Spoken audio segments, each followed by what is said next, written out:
Good afternoon, everyone.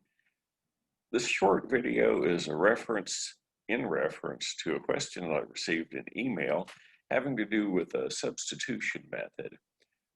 In particular, I'm talking about the video disk and washer method on YouTube.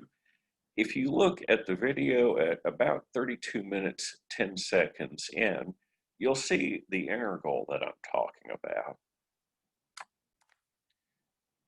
So we're thinking about the integral from 0 to 16, 28 pi square root of 16 minus y, integrated with respect to x.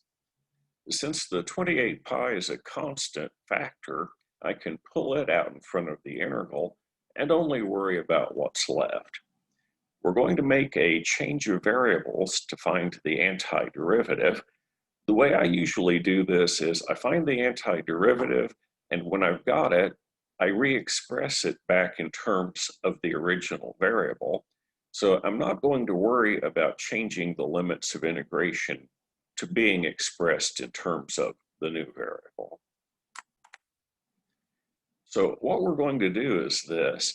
In the original integral, when you look at it, you think to yourself, it's too bad that it's not just square root of the variable instead of square root of 16 minus y, because square roots are 1/2 powers, and we know how to integrate powers. We're going to make the substitution u equals 16 minus y. I'm going to have to express everything in the integral in terms of this new variable, including the y and the dy. Derivative with respect to y of u is the derivative with respect to y of 16 minus y, which is 0 minus 1, which is -1. We write terrible things like this. We pretend for this purpose that du dy is a fraction, even though it really isn't. Pretending that du is -1 times dy. du and dy are negatives of each other.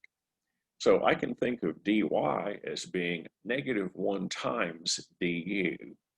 The reason that I don't just write a negative sign into dy and a negative sign into du is that could make me forget that I'm thinking of this stuff as multiplication. Having said that, the integral that we're working on now, except for the 28 pi, which we took out front, is the square root of 16 minus y times dy, abusing the language in the standard way. Square root of 16 minus y, though, is just square root of u, and dy from the original integral is now seen to be -1 times du. So I say square root of u times dy times -1 times du. The factor of -1 is a constant factor, so I'll pull it out in front of the integral so it won't distract me. All I have to do now is to find an antiderivative per square root of u with respect to u, and then take the negative of that. The square root of u, as you learned back in algebra, you can think of that as being the 1/2 power of u. So I'll rewrite my integral as -1 times the integral of u raised to the 1/2 power with respect to u. But if I'm integrating a constant power of u with respect to u, we have a formula for that. This formula works for all constant powers n except n equal -1. That's the one you have to haul the natural logarithm out for. But our power is 1/2, not -1, so everything's fine. I will increase the power of 1/2 by 1, and I have to have 1 over this new power.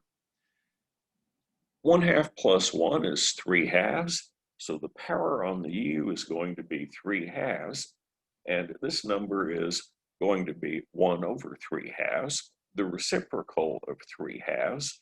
which is 2/3, taking into account the factor of -1, my antiderivative is -2/3 times u raised to the 3/2 power, and I'm basically done, except I have to express everything in terms of the original variable y instead of u,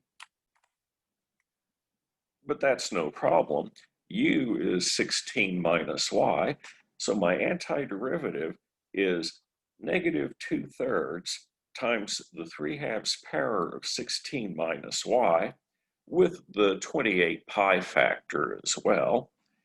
If you're looking at the video close to timestamp 32 minutes 10 seconds, you'll see that this is the antiderivative that we wrote down on the third line, where I mentioned that you could get this by doing a u substitution.